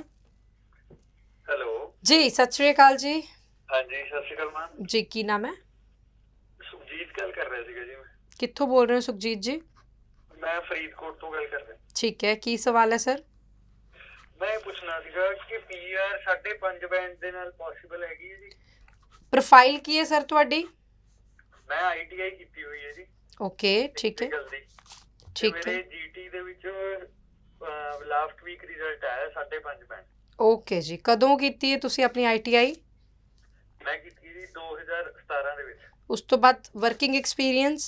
ਹਾਂਜੀ ਹਾਂਜੀ, ਉਸ ਤੋਂ ਬਾਅਦ ਵਰਕਿੰਗ ਐਕਸਪੀਰੀਅੰਸ ਹੈ ਟਿਲ ਡੇਟ ਦਾ। ਠੀਕ ਹੈ ਜੀ। ਤੁਸੀਂ TV ਸਕਰੀਨ ਤੇ ਆਪਣਾ ਆਨਸਰ ਸੁਣ ਸਕਦੇ ਹੋ। ਮੈਮ PR 5.5 ਬੈਂਡ ਦੇ ਆਧਾਰ ਦੇ ਉੱਤੇ ਹੋ ਸਕਦੀ ਹੈ ਕਿਸੇ ਪ੍ਰੋਵਿੰਸ ਦੇ ਨੋਮਨੀ ਪ੍ਰੋਗਰਾਮ ਦੇ ਵਿੱਚ? ਬਿਲਕੁਲ ਮੈਮ, ਜੇ ਤੁਸੀਂ ਸਕੋਰ ਜਿਹੜਾ ਆਪਣਾ 5.5 ਜਾਂ 5 ਬੈਂਡ ਵੀ ਸਕੋਰ ਕਰਦੇ ਹੋ ਤੇ ਤੁਸੀਂ RNIP ਇੱਕ ਪ੍ਰੋਗਰਾਮ ਹੈ, rural and northern immigration pilot programme, ਉਹਦੇ ਥਰੂ ਵੀ ਤੁਸੀਂ ਆਪਣੀ PR ਲੈ ਸਕਦੇ ਹੋ। ਤੇ ਇਸ ਤੋਂ ਇਲਾਵਾ ਜਿਹੜਾ ਐਟਲੈਂਟਿਕ ਪ੍ਰੋਵਿੰਸਸ ਹੈ ਉਹਨਾਂ ਦੇ ਵਿੱਚ ਵੀ ਤੁਸੀਂ ਕੁਆਲੀਫਾਈ ਕਰ ਸਕਦੇ ਹੋ। ਬਟ ਹਰ ਪ੍ਰੋਵਿੰਸ ਦੀ ਹਰ ਇੱਕ ਕੈਟੇਗਰੀ ਦੀ ਇੱਕ ਡਿਫਰੈਂਟ ਰਿਕੁਆਇਰਮੈਂਟ ਹੁੰਦੀ ਹੈ ਕਿ ਤੁਹਾਨੂੰ ਫਾਈਲ ਦੇ ਵਿੱਚ ਕਿਹੜੇ ਡਾਕੂਮੈਂਟ ਚਾਹੀਦੇ। ਤੁਸੀਂ ਬਿਲਕੁਲ ਐਲੀਜੀਬਲ ਹੋ, ਬਟ ਜ਼ਿਆਦਾ ਵਧੇਰੀ ਜਾਣਕਾਰੀ ਲਈ ਤੁਹਾਨੂੰ ਸਾਡੇ ਆਫਿਸ ਜਿਹੜਾ ਹੈ ਵਿਜ਼ਿਟ ਕਰਨਾ ਪਏਗਾ। ਅਸੀਂ ਤੁਹਾਨੂੰ ਪੂਰੀ ਡਿਟੇਲ ਦੇ ਵਿੱਚ ਦੱਸ ਸਕਦੇ ਹਾਂ ਕਿ ਕਿਵੇਂ ਤੁਸੀਂ ਐਲੀਜੀਬਲ ਹੋ ਕੇ ਆਪਣੀ ਜਿਹੜੀ PR ਉਹਨੂੰ ਸਿਕਿਉਰ ਕਰ ਸਕਦੇ ਹੋ। ਬਿਲਕੁਲ ਜੀ। ਸੋ ਸਕਰੀਨ ਦੇ ਹੇਠਾਂ ਨੰਬਰ ਜਿਹੜੇ ਆ ਲਗਾਤਾਰ ਸਾਂਝੇ ਹੋ ਰਹੇ ਨੇ, ਤੁਸੀਂ ਸਾਨੂੰ ਕਾਲ ਕਰ ਸਕਦੇ ਹੋ। ਜਿਹੜੇ ਸਾਡੇ ਦਰਸ਼ਕਾਂ ਦਾ ਸ਼ੋਅ ਦੇ ਦੌਰਾਨ ਅਸੀਂ ਕਾਲ ਨਹੀਂ ਲੈ ਪਾ ਰਹੇ ਹਾਂ ਜੀ, ਉਹ ਸਾਡੀ ਫੋਟੋ ਕਲਿੱਕ ਕਰਕੇ ਰੱਖ ਲਓ। ਸਾਡੇ ਸ਼ੋਅ ਤੋਂ ਬਾਅਦ ਵੀ ਸਾਡੇ ਨਾਲ ਤੁਸੀਂ ਜੁੜ ਸਕਦੇ ਹੋ। ਤੁਹਾਡੇ ਸਵਾਲਾਂ ਦੇ ਜਵਾਬ ਜਿਹੜੇ ਹੈ ਗੋ ਵੀਜ਼ਾ ਐਜੂਕੇਸ਼ਨ ਦੀ ਟੀਮ ਵੱਲੋਂ 1 by 1 ਜ਼ਰੂਰ ਦਿੱਤੇ ਜਾਣਗੇ। ਮੈਡਮ SOP ਤੇ ਗੱਲ ਕਰਨੀ ਜ਼ਰੂਰੀ ਹੈ। SOP ਜਿਹੜੀ ਹੈ ਉਹਨੂੰ ਥੋੜਾ ਜਿਹਾ ਐਕਸਪਲੇਨ ਕਰੋ, ਕੀ ਚੀਜ਼ਾਂ SOP 'ਚ ਮੈਂਸ਼ਨ ਕਰਨੀਆਂ ਜ਼ਰੂਰੀ ਹੈ। ਕਿਸੇ ਕੰਟਰੀ ਤੋਂ ਕੀ ਤੁਸੀਂ ਰਿਫਿਊਜ਼ ਹੋਏ ਹੋ, SOP 'ਚ ਇਹ ਵੀ ਦੱਸਣਾ ਜ਼ਰੂਰੀ ਹੈ। SOP ਕਿੰਨੀ ਕੁ ਲੈਂਥ ਦੀ ਹੋਣੀ ਚਾਹੀਦੀ ਹੈ? SOP ਸਟੂਡੈਂਟ ਖੁਦ ਲਿਖੇ ਜਾਂ ਫਿਰ ਕਿਸੇ ਤੋਂ ਲਿਖਵਾਵੇ? ਜੀ ਸਭ ਤੋਂ ਪਹਿਲਾਂ ਤਾਂ ਮੈਮ ਜਿਹੜਾ SOP ਦੀ ਗੱਲ ਹੈ, ਸਟੇਟਮੈਂਟ ਆਫ ਪਰਪਸ, ਇਹਦਾ ਮਤਲਬ ਹੀ ਇਹੀ ਹੁੰਦਾ ਹੈ ਕਿ ਤੁਸੀਂ ਕਿਉਂ ਜਾਣਾ ਚਾਹੁੰਦੇ ਹੋ ਜੀ। ਤੁਹਾਨੂੰ ਉਹੀ ਐਕਸਪਲੇਨ ਕਰਨਾ ਹੈ। ਸਭ ਤੋਂ ਪਹਿਲਾਂ ਆਪਣੇ ਆਪ ਤੋਂ ਸ਼ੁਰੂ ਹੋਣਾ ਪੈਂਦਾ ਹੈ ਕਿ that why are you going for that country, ਕਿ ਤੁਸੀਂ ਬਾਹਰ ਜਾਣਾ ਹੀ ਕਿਉਂ ਚਾਹੁੰਦੇ ਹੋ, ਤੁਹਾਡਾ ਕੀ ਪ੍ਰੋਫਾਈਲ ਹੈ, ਤੁਸੀਂ ਕਿਵੇਂ ਸਟਾਰਟ ਕੀਤੀ ਆਪਣੀ ਲਾਈਫ, ਕਿ ਤੁਸੀਂ ਕੀ ਗੋਲ ਆਪਣੀ ਲਾਈਫ ਦੇ ਵਿੱਚ ਰੱਖਿਆ ਹੈ, ਤੁਸੀਂ ਇਸ ਕੋਰਸ ਨੂੰ ਕਰਕੇ ਕੀ ਕਰਨਾ ਚਾਹੁੰਦੇ ਹੋ। ਇਹ ਬਹੁਤ ਸਾਰੀ ਜਿਹੜੀ ਟੌਪਿਕਸ ਹੁੰਦੇ ਆ ਸਾਨੂੰ ਕਵਰ ਕਰਨੇ ਪੈਂਦੇ, even with R family background, ਕਿ ਕਿਉਂ ਤੁਹਾਡੇ ਮਨ 'ਚ ਵਿਚਾਰ ਆਇਆ ਕਿ ਤੁਸੀਂ ਬਾਹਰ ਜਾਣਾ ਹੈ। ਕੀ ਤੁਹਾਡੇ ਫੈਮਿਲੀ ਦੇ ਵਿੱਚ ਪਹਿਲਾਂ ਤੋਂ ਹੀ ਰੁਖ ਬਣਿਆ ਹੋਇਆ ਸੀਗਾ, ਜਾਂ ਫਿਰ ਤੁਹਾਡੀ ਫੈਮਿਲੀ ਇੰਨੀ ਕੈਪੇਬਲ ਵੀ ਹੈਗੀ ਹੈ ਕਿ ਨਹੀਂ, ਤੁਹਾਡੇ ਫਾਈਨੈਂਸ਼ੀਅਲ ਐਸੈਟਸ ਇੱਥੇ ਹੈਗੇ ਕਿ ਨਹੀਂ, ਤੁਹਾਡੀ ਫੈਮਿਲੀ ਦੇ ਵਿੱਚ ਕੌਣ ਹੈ, ਤੁਹਾਡਾ ਕਿਵੇਂ ਇਹ ਵਿਚਾਰ ਬਣਿਆ ਕਿ ਤੁਸੀਂ ਇਸੇ ਕਾਲਜ ਦੇ ਵਿੱਚ ਜਾਣਾ ਹੈ, ਇਸੇ ਕੋਰਸ ਦੇ ਵਿੱਚ ਜਾਣਾ ਹੈ। ਜੇ ਤੁਸੀਂ ਇਹ ਕੋਰਸ ਕੰਪਲੀਟ ਕਰ ਲੈਂਦੇ ਹੋ ਤੇ ਉਸ ਤੋਂ ਬਾਅਦ ਤੁਸੀਂ ਫਿਊਚਰ ਕੀ ਪ੍ਰੋਸਪੈਕਟ ਕੀਤਾ ਹੈ ਕਿ ਕਿਹੜੇ ਕਾਲਜ ਦੀ ਸਟੱਡੀ ਤੋਂ ਬਾਅਦ ਤੁਸੀਂ ਕਿਹੜੇ ਕਰੀਅਰ ਨੂੰ ਚੂਜ਼ ਕਰਨਾ ਹੈ। ਤੇ ਇਹ ਬਹੁਤ ਸਾਰੀਆਂ ਗੱਲਾਂ ਨੇ। ਇਹ ਤੁਸੀਂ ਜ਼ਰੂਰੀ ਨਹੀਂ ਹੈ ਕਿ ਕਿਸੇ ਪ੍ਰੋਫੈਸ਼ਨਲ ਨੂੰ ਹਾਇਰ ਕਰੋ, ਤੁਸੀਂ ਆਪਣੇ ਆਪ ਨੂੰ ਐਕਸਪਲੇਨ ਕਰਨਾ ਹੈ। ਸਭ ਤੋਂ ਪਹਿਲਾਂ ਤਾਂ ਆਪਣੇ ਆਪ ਤੋਂ ਸ਼ੁਰੂ ਕਰੋ ਕਿ ਤੁਸੀਂ ਆਪਣੇ ਆਪ ਨੂੰ ਕਿਵੇਂ ਐਕਸਪਲੇਨ ਕਰ ਰਹੇ ਹੋ, ਕਿਉਂਕਿ ਬਹੁਤ ਪ੍ਰੋਫੈਸ਼ਨਲ ਲੈਂਗੁਏਜ ਯੂਜ਼ ਕਰਨ ਨਾਲ ਵੀ ਵੀਜ਼ਾ ਅਫਸਰ ਨੂੰ ਇਹ ਪਤਾ ਲੱਗ ਜਾਂਦਾ ਹੈ ਕਿ ਤੁਸੀਂ ਕਿਸੇ ਦੀ ਹੈਲਪ ਲਿੱਤੀ ਹੈ। ਤੇ ਤੁਸੀਂ ਆਲਰੇਡੀ ਤੁਹਾਡੇ ਸਾਰੇ ਅਕੈਡਮਿਕਸ ਰਿਕਾਰਡ ਜਿਹੜਾ ਹੈ ਉਹ ਐਮਬੈਸੀ ਦੇ ਵੀਜ਼ਾ ਅਫਸਰ ਕੋਲ ਹੁੰਦਾ ਹੈ। ਉਹਨਾਂ ਨੂੰ ਪਤਾ ਹੁੰਦਾ ਹੈ ਕਿ ਤੁਹਾਡੇ ਕਿੰਨੇ ਮਾਰਕਸ ਕਿਹੜੇ ਸਬਜੈਕਟ ਦੇ ਵਿੱਚ ਆਏ ਹੈ, ਤੁਹਾਡਾ ਕਿੰਨਾ ਸਟੈਂਡਰਡ ਹੈ। ਹੁਣ ਆਪਾਂ ਗੱਲ ਕਰੀਏ, ਸਮ ਟਾਈਮ ਜਿਹੜੇ ਸਟੇਟ ਬੋਰਡ ਵਾਲੇ ਬੱਚੇ ਹੁੰਦੇ ਆ, ਉਹਨਾਂ ਦੇ ਪਰਸੈਂਟੇਜ ਇੰਨੀ ਜ਼ਿਆਦਾ ਵੀ ਨਹੀਂ ਹੁੰਦੀ ਤੇ ਨਾਲੇ ਉਹ ਇੰਗਲਿਸ਼ ਦੇ ਵਿੱਚ ਇੰਨੇ ਮਾਰਕਸ ਵੀ ਨਹੀਂ ਹੁੰਦੇ, ਬਟ ਜਦੋਂ ਉਹਨਾਂ ਦੀ SOP ਕੋਈ ਪ੍ਰੋਫੈਸ਼ਨਲ ਬਣਾਉਂਦਾ ਹੈ ਉਹ ਬਹੁਤ ਹੀ ਜਿਹੜੇ ਔਖੇ ਜਿਹੜੇ ਵੋਕੈਬਲਰੀ ਹੁੰਦੀ ਉਹਨੂੰ ਯੂਜ਼ ਕਰਦੇ ਆ। ਉਸ ਤੋਂ ਵੀ ਇੱਕ ਡਰਾਬੈਕ ਸਾਡੀ ਫਾਈਲ ਦੇ ਵਿੱਚ ਆਉਂਦਾ ਹੈ। ਇਹ ਕੋਈ ਜ਼ਿਆਦਾ ਮੁਸ਼ਕਿਲ ਕੰਮ ਨਹੀਂ ਹੈ। ਹਾਂ, ਤੁਸੀਂ ਸੁਪਰਵਿਜ਼ਨ ਲੈ ਸਕਦੇ ਹੋ ਕਿਸੇ ਸੀਨੀਅਰ ਦੀ, ਕਿਸੇ ਦੀ ਪ੍ਰੋਫੈਸ਼ਨਲ ਦੀ, ਕਿ ਜੀ ਮੈਂ ਇੱਦਾਂ ਲਿਖੀ ਹੈ, ਤੁਸੀਂ ਇਹਦੇ 'ਚ ਅਮੈਂਡਮੈਂਟ ਦੱਸੋ ਕਿ ਕੀ ਅਮੈਂਡਮੈਂਟ ਮੈਂ ਇਹਦੇ 'ਚ ਪਾ ਕੇ ਆਪਣੇ ਆਪ ਨੂੰ ਜਸਟੀਫਾਈ ਕਰ ਸਕਦਾ। ਪਿੱਛੇ ਜੇ ਬਹੁਤ ਸਾਰੇ ਸਟੂਡੈਂਟ ਦਾ ਅਸੀਂ ਦੇਖਿਆ ਰਿਜੈਕਸ਼ਨ ਰੇਟ ਕਾਫੀ ਹਾਈ ਸੀਗਾ, 7 ਬੈਂਡ ਸਕੋਰ ਵਾਲੇ ਬੱਚੇ ਵੀ ਰਿਫਿਊਜ਼ ਹੋਏ ਸੀ। ਤਾਂ ਕੁਝ ਕੀ ਨਿਚੋੜ ਕੀ ਕੱਢਿਆ, ਕਿਹੜੀਆਂ ਪ੍ਰੋਫਾਈਲ ਦੀ ਰਿਜੈਕਸ਼ਨ ਆਈ, ਤਾਂ ਕਿ ਹੁਣ ਜਿਹੜੇ ਦਰਸ਼ਕ ਸਾਨੂੰ ਦੇਖ ਰਹੇ ਨੇ ਜਿਨ੍ਹਾਂ ਦੀ ਪ੍ਰੋਫਾਈਲ ਅੱਛੀ ਹੈ ਉਹ ਐਟਲੀਸਟ ਅਵੇਅਰ ਹੋ ਜਾਣ ਕਿ ਅਸੀਂ ਇਹ ਗਲਤੀਆਂ ਨਹੀਂ ਕਰਨੀਆਂ ਹੈਗੀਆਂ। ਬਿਲਕੁਲ ਮੈਮ, ਤੁਸੀਂ ਰਾਈਟ ਕੁਐਸਚਨ ਜਿਹੜਾ ਇਹ ਪੁੱਟ ਕੀਤਾ ਹੈ। ਵੈਸੇ ਤਾਂ ਆਲਮੋਸਟ ਜਿਨ੍ਹਾਂ ਦਾ ਬਿਲਕੁਲ ਪਰਫੈਕਟ ਪ੍ਰੋਫਾਈਲ ਸੀ, 6 ਈਚ ਦੀ ਗੱਲ ਆਪਾਂ ਕਰਾਂਗੇ, ਵੀਜ਼ਾਸ ਹੀ ਆਏ ਨੇ, ਬਟ ਮੋਸਟ ਆਫ ਦੇ ਸਟੂਡੈਂਟ ਦਾ ਸੇਮ ਇਹੀ ਪ੍ਰੋਬਲਮ ਹੁੰਦਾ ਹੈ ਕਿ ਉਹਨਾਂ ਨੇ ਜਿਵੇਂ ਸਟੱਡੀ ਜਿਹੜੀ ਹੈ ਪਹਿਲਾਂ ਪਾਸ ਕੀਤੀ ਹੈ ਤੇ ਉਸ ਤੋਂ ਬਾਅਦ ਸਿਰਫ ਉਹ ਐਕਸਪਲੋਰ ਹੀ ਕਰ ਰਹੇ ਸੀਗੇ। ਫਾਈਲ ਲਾਉਣ ਨੂੰ 1 ਸਾਲ ਲੱਗ ਗਿਆ ਤੇ ਇਨਟੇਕ ਉਸ ਤੋਂ 1 ਸਾਲ ਬਾਅਦ ਦਾ ਮਿਲ ਗਿਆ, 2 ਸਾਲ ਦਾ ਗੈਪ ਪੈ ਗਿਆ ਤੇ ਵਿੱਚ ਉਹਨਾਂ ਨੇ ਕੋਈ ਸਟੱਡੀ ਸਟਾਰਟ ਹੀ ਨਹੀਂ ਕੀਤੀ। ਤੇ ਇਹ ਬਹੁਤ ਵੱਡਾ ਜਿਹੜਾ ਡਰਾਬੈਕ ਹੈ ਫਾਈਲ ਦੇ ਵਿੱਚ ਆਉਂਦਾ ਹੈ। ਇਹ ਮੈਂ ਸਾਰਿਆਂ ਨੂੰ ਸੁਜੈਸ਼ਨ ਦੇ ਰਹੀ ਹਾਂ, ਜੇ ਤੁਸੀਂ ਆਪਣੀ ਫਾਈਲ ਸਟੂਡੈਂਟ ਵੀਜ਼ਾ ਦੀ ਵੀ ਲਾ ਰਹੇ ਹੋ, ਨਾਲ ਦੇ ਨਾਲ ਤੁਸੀਂ ਆਪਣੀ ਐਡਮਿਸ਼ਨ ਇੰਡੀਆ ਦੇ ਵਿੱਚ ਵੀ ਕੰਟੀਨਿਊ ਕਰਨੀ ਤੁਹਾਨੂੰ ਚਾਹੀਦੀ ਹੈ, ਸੋ ਦੈਟ ਜੇ ਤੁਹਾਡਾ ਇਨਟੇਕ ਡੈਫਰ ਵੀ ਹੁੰਦਾ ਹੈ, ਜੇ ਤੁਹਾਡੇ ਇਨਟੇਕ ਦੇ ਵਿੱਚ ਐਡਮਿਸ਼ਨ ਨਹੀਂ ਵੀ ਹੁੰਦੀ ਹੈ, ਜੇ ਬਾਈ ਸਮ ਰੀਜ਼ਨ ਤੁਹਾਡਾ ਰਿਜੈਕਸ਼ਨ ਵੀ ਆ ਰਿਹਾ ਹੈ, ਉਸ ਬੇਸਿਸ ਤੇ ਤੁਸੀਂ ਆਪਣੀ ਫਾਈਲ ਨੂੰ ਦੁਬਾਰਾ ਰਿਪਰੈਜ਼ੈਂਟ ਕਰ ਸਕਦੇ ਹੋ ਕਿ ਜੀ ਮੈਂ ਇੱਥੇ ਆਪਣੀ ਸਟੱਡੀਜ਼ ਕੰਟੀਨਿਊ ਕਰ ਰਹੇ ਹਾਂ, ਜੇ ਇਹ ਮੇਰੀ ਫਾਈਲ ਦੇ ਵਿੱਚ ਮਿਸਟੇਕ ਹੈ, ਅਸੀਂ ਇਹਨੂੰ ਇੰਪਰੂਵ ਕਰਕੇ ਆਪਣੀ ਦੁਬਾਰਾ ਜਿਹੜੀ ਫਾਈਲ ਹੈ ਉਹ ਲਾ ਰਹੇ ਹਾਂ। ਠੀਕ ਹੈ ਜੀ। ਸੋ ਨੰਬਰ ਸਾਂਝੇ ਕਰ ਰਹੇ ਹਾਂ ਜੀ, ਸਾਡੇ ਨਾਲ ਤੁਸੀਂ ਜੁੜ ਸਕਦੇ ਹੋ, ਸਵਾਲਾਂ ਦੇ ਜਵਾਬ ਤੁਸੀਂ ਲੈ ਸਕਦੇ ਹੋ। ਜਿੱਦਾਂ ਸ਼ੋਅ ਦੀ ਸ਼ੁਰੂਆਤ 'ਚ ਤੁਹਾਨੂੰ ਕਿਹਾ ਸੀ ਵੀ PR ਨਾਲ ਜੁੜੀ ਵੀ ਕੋਈ ਅਪਡੇਟ ਚਾਹੁੰਦੇ ਹੋ ਸਾਡੇ ਨਾਲ ਜੁੜ ਸਕਦੇ ਹੋ। ਇਸ ਤੋਂ ਇਲਾਵਾ ਫੇਸਬੁੱਕ ਤੇ ਜ਼ਰੂਰ ਵਿਜ਼ਿਟ ਕਰੋ, ਗੋ ਵੀਜ਼ਾ ਐਜੂਕੇਸ਼ਨ ਦੇ ਫੇਸਬੁੱਕ ਪੇਜ ਤੇ ਸਟੂਡੈਂਟ ਦੀ ਜ਼ੁਬਾਨੀ ਉਹਨਾਂ ਦਾ ਐਕਸਪੀਰੀਅੰਸ ਸ਼ੇਅਰ ਕੀਤਾ ਗਿਆ, ਤਾਂ ਉਹ ਵੀ ਤੁਸੀਂ ਵਿਜ਼ਿਟ ਕਰਨਾ ਬਿਲਕੁਲ ਨਾ ਭੁੱਲਿਓ। UK ਵਿਦਆਊਟ ਆਇਲਸ ਦਾ ਵੀ ਅਸੀਂ ਭੂਮਿਕਾ ਜਦੋਂ ਗੱਲ ਕੀਤੀ ਸੀ ਜ਼ਿਕਰ ਕੀਤਾ ਸੀ। ਵਿਦਆਊਟ ਆਇਲਸ ਕੀ ਸਿਨੈਰੀਓ ਚੱਲ ਰਿਹਾ ਇਸ ਟਾਈਮ ਦੇ ਉੱਪਰ? ਮੈਮ, ਵਿਦਆਊਟ ਆਇਲਸ ਜੇ ਤੁਸੀਂ ਯੂਨੀਵਰਸਿਟੀ ਦੇ ਵਿੱਚ ਅਪਲਾਈ ਕਰ ਰਹੇ ਹੋ ਤੇ ਸਟੇਟ ਬੋਰਡ ਦੇ ਜਿਹੜੇ ਸਟੂਡੈਂਟਸ ਨੇ ਉਹਨਾਂ ਨੂੰ ਤਾਂ ਯੂਨੀਵਰਸਿਟੀ ਹੁਣ ਐਕਸੈਪਟ ਨਹੀਂ ਕਰ ਰਹੀ ਹੈ, ਬਹੁਤ ਰੇਅਰ ਯੂਨੀਵਰਸਿਟੀਜ਼ ਹੈ ਜਿਹੜੀ ਐਕਸੈਪਟ ਕਰ ਰਹੀਆਂ ਤੇ ਉਹਦੇ ਵਿੱਚ ਵੀ ਤੁਹਾਡੀ ਸਕਾਈਪ ਇੰਟਰਵਿਊ ਆਉਣ ਦਾ ਪੂਰਾ ਚਾਂਸ ਹੈ।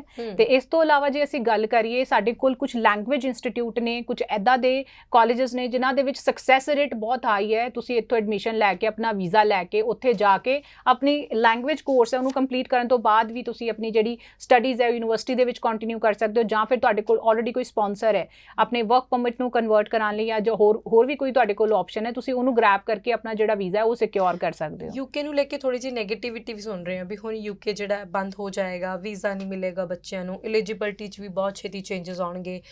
ਕੀ ਮੰਨਦੇ ਹੋ ਐਜ਼ ਪਰ ਯੂਰ ਐਕਸਪੀਰੀਅੰਸ? ਸੱਚ ਹੈ, ਅਫਵਾਹਾਂ ਨੇ ਕਿ ਵਾਕਿਆ ਐਸਾ ਕੁਝ ਹੋ ਸਕਦਾ? ਨਹੀਂ, ਬਿਲਕੁਲ ਹੋ ਸਕਦਾ ਹੈ ਮੈਮ, ਬਿਕੋਜ਼ ਜਦੋਂ ਵੀ UK ਦੇ ਵਿੱਚ ਬਹੁਤ ਜ਼ਿਆਦਾ ਸਕਸੈਸ ਰੇਟ ਆਉਣਾ ਸ਼ੁਰੂ ਹੋ ਜਾਂਦਾ, ਉਸ ਤੋਂ ਕੁਝ ਸਾਲਾਂ ਬਾਅਦ 1-2 ਸਾਲ ਬਾਅਦ UK ਕੋਈ ਨਾ ਕੋਈ ਅਮੈਂਡਮੈਂਟ ਜ਼ਰੂਰ ਲੈ ਕੇ ਆਉਂਦਾ ਹੈ, ਬਟ ਹਲੇ ਤੱਕ ਇੱਦਾਂ ਦੀ ਕੋਈ ਵੀ ਅਪਡੇਟ ਨਹੀਂ ਆਈ ਹੈ। ਤੁਸੀਂ ਇਹ ਸੋਚ ਕੇ ਹਲੇ ਤੋਂ ਆਪਣਾ ਜਿਹੜਾ ਪ੍ਰੋਫਾਈਲ ਹੈ ਵੇਟ ਕਰਨ ਦੇ ਚੱਕਰ 'ਚ ਤੁਹਾਡਾ ਗੈਪ ਨਾ ਪੈ ਜੇ, ਤੇ ਮੈਂ ਇਹੀ ਕਹਾਂਗੀ ਹਲੇ ਜਿਹੜੇ ਰੂਲਸ ਹੈ ਫਟਾਫਟ ਆਪਣੀ ਜਿਹੜੀ ਫਾਈਲ ਹੈ ਉਹਨੂੰ ਅਪਲਾਈ ਕਰੋ। ਤੇ UK ਐਮਬੈਸੀ ਦਾ ਇੱਕ ਸਭ ਤੋਂ ਵਧੀਆ ਜਿਹੜਾ ਪਲੱਸ ਪੁਆਇੰਟ ਹੈ ਉਹ ਇਹ ਵੀ ਹੈਗਾ ਕਿ ਜੇ ਤੁਹਾਨੂੰ ਇਹ ਪਤਾ ਹੈ ਕਿ ਤੁਹਾਡੀ ਫਾਈਲ ਪੂਰੀ ਕੰਪਲੀਟ ਹੈ ਤੇ ਤੁਸੀਂ ਇੱਕ ਪ੍ਰਾਇੋਰਟੀ ਅਪਾਇੰਟਮੈਂਟ ਐਮਬੈਸੀ ਦੀ ਲੈ ਕੇ ਵਿਦਨ 2 ਡੇਜ਼ ਵੀ ਆਪਣਾ ਜਿਹੜਾ ਵੀਜ਼ਾ ਲੈ ਸਕਦੇ ਹੋ। ਬਿਲਕੁਲ ਜੀ। ਸੋ UK ਜਿੱਦਾਂ ਅਕਸਰ ਕਈ ਵਾਰੀ ਗੱਲ ਕਰੀਦੀ ਹੈ ਵੀ 2011-12 ਵਾਲਾ ਟਾਈਮ ਜਿਹੜਾ ਉਹ ਚੱਲਦਾ ਪਿਆ ਹੈ, ਇਦਾਂ ਹੀ ਵੀਜ਼ਾ ਉਦੋਂ ਆਇਆ ਸੀ, ਬਟ ਬਾਅਦ 'ਚ ਬਹੁਤ ਸਾਰੇ ਬੱਚੇ ਐਸੇ ਸੀ ਜਿਨ੍ਹਾਂ ਨੇ 14-15 'ਚ ਤਰਸੇ ਜਿਹੜੇ ਬੱਚੇ UK ਜਾਣ ਲਈ।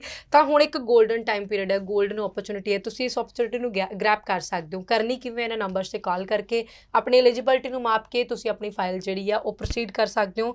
ਨਾਰਥ ਇੰਡੀਅਨ ਸਟੂਡੈਂਟ ਸਪਾਊਸ ਦੀ ਗੱਲ ਨਾ ਕਰਾਂ ਤਾਂ ਜਿਹੜਾ ਸ਼ੋਅ ਹੈ ਕਿਤੇ ਨਾ ਕਿਤੇ ਅਧੂਰਾ ਰਹਿ ਜਾਂਦਾ। ਸਪਾਊਸ ਨੂੰ ਲੈ ਕੇ ਕੈਟੇਗਰਾਈਜ਼ ਕਿਵੇਂ ਕਰੋਗੇ ਮੈਮ? ਕਿਹੜਾ ਸਪਾਊਸ ਹੈ ਜਿਹੜਾ ਆਸਟ੍ਰੇਲੀਆ ਅਪਲਾਈ ਕਰੇ, ਕਿਹੜਾ ਕੈਨੇਡਾ ਅਪਲਾਈ ਕਰੇ, ਕਿਹੜਾ UK ਅਪਲਾਈ ਕਰੇ, ਔਰ ਸਕਸੈਸ ਰੇਟ ਕੀ ਹੈਗਾ ਸਪਾਊਸ ਵੀਜ਼ਾ ਦਾ? ਦੇਖੋ ਮੈਮ, ਕੈਨੇਡਾ ਦੇ ਵਿੱਚ ਮੋਸਟ ਆਫ ਦੀ ਫਾਈਲ ਦੇ ਵਿੱਚ ਕੀ ਹੁੰਦਾ ਹੈ ਕਿ ਤੁਹਾਨੂੰ ਕੋਈ ਨਾ ਕੋਈ ਇਹ ਸੁਜੈਸਟ ਕਰਦਾ ਕਿ ਤੁਸੀਂ ਆਪਣੇ ਆਪ ਨੂੰ ਮੈਰਿਡ ਹੀ ਸ਼ੋ ਨਾ ਕਰੋ, ਚਾਹੇ ਤੁਸੀਂ +2 ਹੋ ਚਾਹੇ ਤੁਸੀਂ ਗ੍ਰੈਜੂਏਟ ਹੋ। ਤੇ ਮੈਂ ਸਭ ਤੋਂ ਪਹਿਲਾਂ ਤਾਂ ਇਹੀ ਕਹਿਣਾ ਚਾਹਾਂਗੀ ਕਿ ਐਦਾਂ ਕਦੇ ਵੀ ਨਹੀਂ ਹੁੰਦਾ ਕਿ ਤੁਸੀਂ ਮੈਰਿਡ ਹੋ ਤੁਹਾਡਾ ਜਿਹੜਾ ਵੀਜ਼ਾ ਉਹ ਨਹੀਂ ਆਏਗਾ। ਤੁਸੀਂ ਆਪਣੀ ਫਾਈਲ ਦੇ ਵਿੱਚ ਜੇ ਆਲਰੇਡੀ ਮੈਂਸ਼ਨ ਕਰ ਰਹੇ ਹੋ ਕਿ ਤੁਸੀਂ ਮੈਰਿਡ ਹੋ, ਤੁਸੀਂ ਆਪਣੀ ਸਪਾਊਸ ਦੀ ਫਾਈਲ ਹੈ ਜਿਵੇਂ ਵੀਜ਼ਾ ਆਉਂਦਾ ਨਾਲ ਦੇ ਨਾਲ ਵੀ ਲਾ ਸਕਦੇ ਹੋ। ਬਹੁਤ ਸਾਰੇ ਅਪਡੇਟ ਲਾਸਟ ਸ਼ੋਅ ਦੇ ਵਿੱਚ ਅਸੀਂ ਸਾਂਝੇ ਕੀਤੇ ਸੀਗੇ ਕਿ ਹੁਣ ਸਪਾਊਸਲ ਵੀਜ਼ਾ ਦੇ ਲਈ ਕੋਈ ਟਾਈਮ ਲਿਮਿਟ ਨਹੀਂ ਹੈ ਕਿ ਤੁਸੀਂ 6 ਮਹੀਨੇ ਬਾਅਦ ਲਾਣੀ ਹੈ ਕਿ ਕਦੋਂ ਲਾਣੀ ਹੈ, ਹੁਣ ਤੁਸੀਂ ਨਾਲ ਵੀ ਲਾ ਸਕਦੇ ਹੋ। ਪੈਰਲਲ ਤੁਸੀਂ ਆਪਣੀ ਓਪਨ ਵਰਕ ਪਰਮਿਟ ਦੀ ਸਪਾਊਸ ਦੀ ਜਿਹੜੀ ਫਾਈਲ ਹੈ ਉਹ ਨਾਲ ਕੰਟੀਨਿਊ ਕਰ ਸਕਦੇ ਹੋ। ਤੇ ਜੇ ਤੁਹਾਨੂੰ ਇਹ ਲੱਗਦਾ ਹੈ ਕਿ ਤੁਹਾਡਾ ਜਿਹੜਾ ਮੇਨ ਐਪਲੀਕੈਂਟ ਹੈ ਉਹ ਐਲੀਜੀਬਲ ਨਹੀਂ ਹੈ ਕੈਨੇਡਾ ਲਈ, ਉਹਦੇ ਇੱਕ ਮੋਡਿਊਲ ਦੇ ਵਿੱਚ 5.5 ਹੈ ਜਾਂ ਫਿਰ ਉਹ ਗ੍ਰੈਜੂਏਟ ਨਹੀਂ ਹੈ, ਕਿਉਂਕਿ ਇੱਕ ਆਸਟ੍ਰੇਲੀਆ ਦੀ ਆਪਾਂ ਗੱਲ ਕਰਦੇ ਹਾਂ ਤਾਂ ਆਸਟ੍ਰੇਲੀਆ ਦੇ ਵਿੱਚ ਸਾਨੂੰ graduate applicant with 6.5 not less than 6 ਵਾਲਾ ਕੈਂਡੀਡੇਟ ਚਾਹੀਦਾ ਹੁੰਦਾ ਹੈ, ਤੇ ਤੁਹਾਡਾ ਜਿਹੜਾ ਸਪਾਊਸ ਹੈ ਉਹ ਵੀ ਗ੍ਰੈਜੂਏਟ ਹੋਣਾ ਚਾਹੀਦਾ ਹੈ। ਤੇ ਇਹ ਸਾਰੀ ਕੰਡੀਸ਼ਨਸ ਡਿਪੈਂਡ ਕਰਦੀ ਹੈ ਕਿ ਤੁਹਾਡਾ ਪ੍ਰੋਫਾਈਲ ਕੀ ਹੈ। ਕਾਲਰ ਦਾ ਸਵਾਲ ਲੈ ਲੈਣੇ ਆ ਜੀ। ਸਵਾਗਤ ਹੈ ਜੀ, ਸਤਿ ਸ਼੍ਰੀ ਅਕਾਲ।